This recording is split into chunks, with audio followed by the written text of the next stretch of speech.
This chapter starts off with our boy, the great philosopher. So in case you're like wondering, like, wait, this guy seems familiar. Where do I know him from? Well, that's because he was one of the test subjects in the bonus chapter Numbers. And also you might remember him from the video that I did about that chapter with the Okami mask and the power level stuff. So believe it or not, the great philosopher is like a really important part of the One Punch Man power scale. Like, you know, like understanding it and like seeing it for what it is.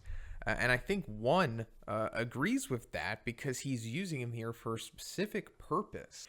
Even one of the other heroes in this chapter on page 7, he's like, wow, those guys are stronger than the mighty A-class powerhouse great philosopher. So, like, yeah, that guy's further cementing it. The, like, great philosopher is exceptionally powerful for, like, even an A-class hero. And that's proven over the Okami Mask results because we saw that, like, Stinger, who is ranked above great philosopher, only has, like, a reading of, like, 1,600, while great philosopher had a reading of 2,442, and then like a bear was like 900. So just put that in perspective how powerful these dudes are. And one knowing that, maybe this was like a little wink to the super hardcores of the One Punch Man world that can kind of pick up what he's doing here, because he is, like I said, using great philosopher to power scale how powerful these organization suits are, and I'll get into that. But like, these suits that the Neo Soda Pop Boys, who are formerly just the Soda Pop Boys, who we got introduced to back in chapter 97 of the webcomic, when they were like having that feud with a My Mask that it wound up going nowhere, but now it's coming back here, we're seeing. But the suits that they're wearing and the way that they're taking care of these tiger level monsters is straight up showing us, like, okay, so I guess these guys are just as strong, if not even stronger, than Great Philosopher. But even him, like he himself says, like, they may not be as skilled as me, but their speed, power, stamina, they surpass me in all of that.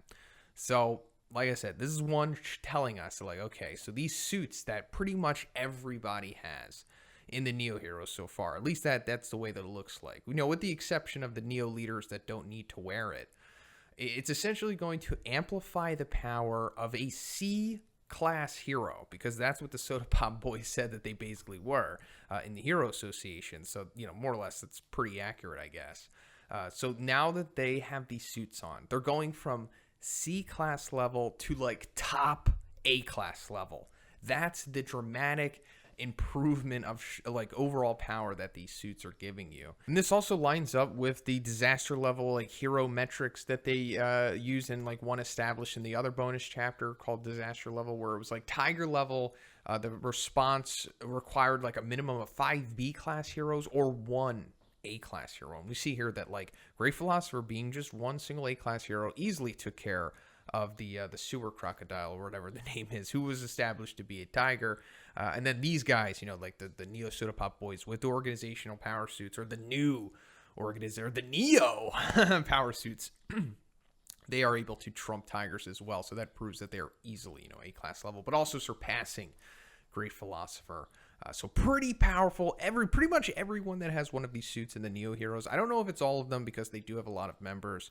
I think they said they had like 2,000 or something. So I don't know if they have 2,000 dudes with these suits, but if they do, they have an army of like guys that are like 4 or 5 times more powerful than bears. But anyway, coming to Webby Gazza here, we're finally seeing her like straight up in a fight, and I'm loving this character. I was kind of ambivalent to her before this, but now that I'm like seeing her get more depth and you know, showing what her abilities are, I'm liking her. I'm on board, and I'm sure a lot of you thought this too. Cannot wait to see what Murata does with this character, because you know, one, self-admittedly, is not the best female artist. I mean, if you follow his Twitter, you'll know that he's critical of himself and he wants to improve, but I feel that he is improving. Webby Gazza does look more feminine than typical the characters that he makes are in this chapter, but you know, Murata, we saw what he did with Tatsumaki and Fubuki. Like, if you look at the difference between the webcomic version of those characters to the manga, obviously a massive difference, and I'm sure the same thing will happen with Webby Gazza. But anyway, she is super powerful, even for an S-class level hero, because the big sewer crocodile thing that she's going against here. We don't get a disaster level on it, but I think that it's implied that it's a demon, right? At least like a low demon. I mean, even though like we didn't get, like I said, like the other ones that said they were a tiger, but it just like he's the biggest one, obviously. Like if you compare the size of him to like Soda Pop Boys, he's like, probably the leader of this pack of crocodiles. And since they were all tigers, we could assume this guy's probably a demon. But Webby Gazza wrecks this guy. So wrecked the demon, proving that she's S-class level right there. And it's like I said, we could probably chalk this up to being like a low demon. So this doesn't, mean that she's like super high S-class level, like a Flashy Flash or a Darkshine or something. But I think this might mean that she's probably like stronger than Purry and Tank Top Master, or at least right now, because Tank Top's coming back, baby. And we're going to be talking about him in these future reviews. But Webby Gazza, fascinating set of powers here. I'm super interested in this character because one drops this huge bombshell on us about she had surgery. Look, first of all, we knew beforehand that she had all these crazy surgeries to get like cyborg enhancements and all that. That was like, when she was introduced into the story. But now we're found out that not only that, but she also had like quote unquote dangerous brain surgery to unlock psychic powers, stuff like that. That's what they say verbatim here for the translation. So it's like, it's no big deal. She just had dangerous brain surgery to unlock psychic powers, stuff like that. Okay, first of all, what?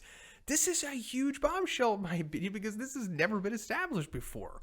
I feel like I'm playing like a card game back in my childhood days, and then like finally the new set finally came out, and it released all the new cards, and they're all broken, and it has like new game mechanics and everything. Like now you can just unlock Esper abilities. So I guess this is going to come back, right? We're going to see some characters who are already probably super strong on their own, just adding Esper powers to them. It's like becoming like a half vampire or something, like getting a power up, like that cliche when you see in shows. So, and this is something that I've always kind of wanted because this originated with Blast. I thought that Blast might have been like a hybrid Esper or something, and I thought that was really cool. I was like, what if somebody was just like had Esper powers, but then also was like physically strong, maybe like a Mob Psycho character, and we're getting into that here with Webby Gazza. Now, unfortunately, we don't get to see her Esper powers yet. One more thing before I move on from her. Like I said, I'm fascinated with her, but it was established that she was like 71% modified, and that was already like implying that she was like a beast, which obviously we saw here. But then we saw, Eramin and Redestro, who I thought, or I think are, like the Brain Robot and the Gray Fox Robot from the organization probably. They were 94 and 95. So if Webby Gazza is so powerful that she's one-shotting demons, then you're going up like over 20% from there. I think Eramin and Redestro might be like rivaling Drive Knight in power. I'm like manga Drive Knight.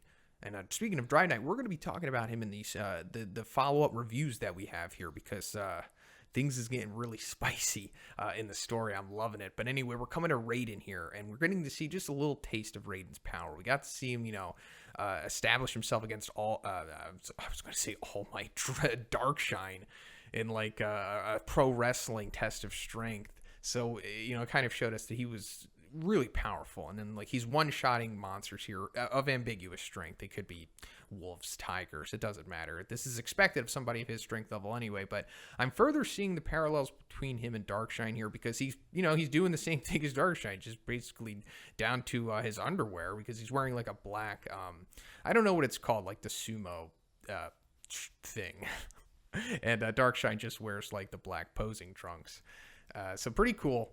And also, we're coming to the end of the chapter here where Axel, before this, for like a year, 2 years, we were calling him Excel, like Eccel. But turns out my friend Vib, who also helps translate and fix up these chapters, said that his name's probably Axel, like Axel. So I'm just going to call him that until further notice. But we're seeing him in action, or we're about to see him in action. He's also wearing a suit, and he's going against a demon. So I guess this is going to show us for sure the big question about Axel, or at least that I had. It's like, is he legitimately S-class level? So we're going to get into it. But other than that, let me know what you think about this chapter. If you like the review, guys, please give it a like. And also, like I said, look out for my chapter 127 and 128 reviews. They're coming out, and I'm excited. But other than that, I have a Patreon, gives you access to a weekly Q&A, and if you haven't already, please subscribe as well. Have a great day, and I'll see you in the next one.